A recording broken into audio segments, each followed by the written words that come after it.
The ancient stones of Camelot held the chill of centuries. Whispering secrets, Mordred's ghostly form drifted through like mist. Centuries had passed since the fateful clash at Camlann. Yet the weight of his final act, branded forever as treason, anchored him to the ruins. He watched moonlight silver the broken arches, remembering the vibrant tapestries, the clang of practiced swords, the deep, resonant voice of the king, his father, Arthur Pendragon. It wasn't hatred that fueled his blade that day, but a crushing, desperate need for acknowledgement. A son invisible in his own father's shining court. The title of traitor sat heavy, yes, but beneath it lay a deeper ache.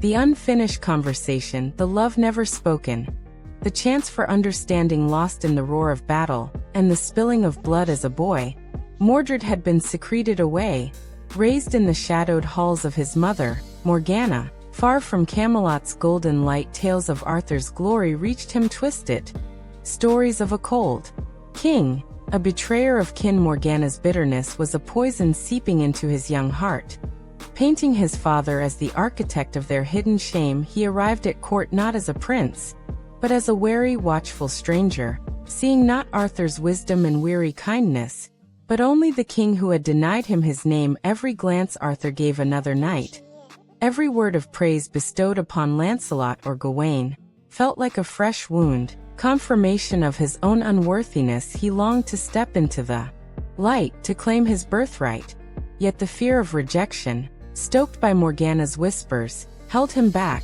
A silent observer in his own life, the final descent began. Subtly, whispers, carefully planted by Morgana and her allies, reached Arthur's ears. Whispers of Mordred's ambition, his resentment, his supposed plots. Arthur, burdened by kingship and the fragile peace, saw the tension in his unrecognized son, mistook his wounded silence for sullen treachery. The gulf widened. Mordred, interpreting Arthur's guardedness as proof of his mother's claims, felt the fragile hope of acceptance shatter when Arthur departed for the Roman campaign, leaving Mordred behind as regent. It wasn't trust Mordred felt, but abandonment. The whispers grew louder, the suspicions fanned into flames by those who saw opportunity in the rift. The crown felt heavy on his brow, not as a prize, but as a symbol of everything denied and now, perhaps, within reach. Through desperate, distorted means, the return of Arthur was not a joyous homecoming, but the grim prelude to war. Mordred stood on the field at Camlann, not as a usurper exulting in power, but as a cornered soul, believing he fought for survival, for the place he felt was his by blood, yet denied by the man he still, impossibly, yearned to call father. Their swords met not just in political conflict, but in a terrible storm of misunderstanding and unspoken grief. The clash was brutal, a dance of death under a leaden sky. Mordred fought with the ferocity of despair, Arthur with the sorrow of a king betrayed by his own blood. In that final, fatal moment, as Arthur's spear found its mark and Mordred's own blade struck true, their eyes locked. Not hatred, but a profound, devastating shock passed between them. A fleeting glimpse of the tragic error, the catastrophic misunderstanding that had brought them to this desolate end. Arthur fell, mortally wounded, the life draining from his eyes. Even as they held Mordred, collapsing beside him, felt the icy grip of death. But stronger still was the crushing realization the whispers were lies. The ambition was a phantom. He saw only Arthur, his king, his father, dying by his hand. A choked sob escaped Mordred's lips, not of pain, but of utter desolation. Father, he rasped, the word tasting like ashes, heavy with a lifetime of longing and the unbearable weight of what he had just destroyed. I only wanted. But the sentence remained unfinished, lost as the light faded from Arthur's eyes, leaving only a profound, silent question hanging in the air. And an eternity of regret for Mordred. Centuries flowed like the river Camlann. Mordred's spirit lingered, a silent witness to Camelot's decay.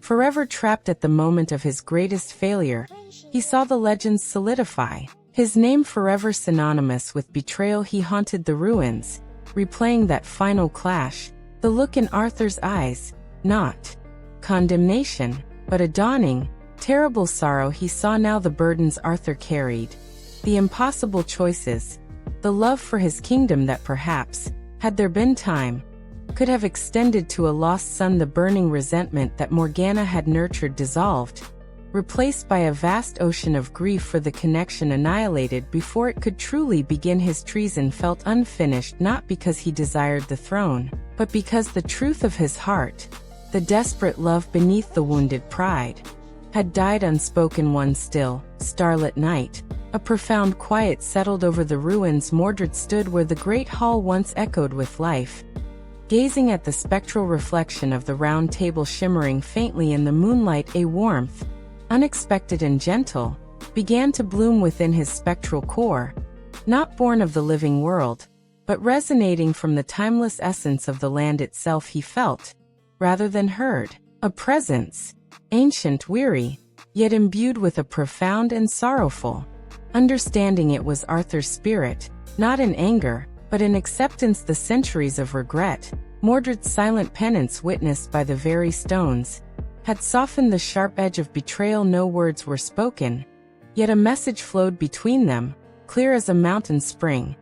The love of a father, long obscured by duty and misunderstanding, had always existed. It had simply been lost. Like Excalibur in the lake, the unfinished treason was, at last, met with the quiet, enduring grace of forgiveness. The chains of guilt and anguish loosened. Mordred's form grew lighter, the crushing weight lifting with one last look at the moonlit stones. A silent tear of release tracing a path down his ghostly cheek, Mordred let go. He dissolved not into darkness, but into the cool, peaceful embrace of the night, finally free, his weary soul finding rest in the understanding that had eluded him in life, carried away on a sigh of wind towards Avalon's distant, forgiving shores.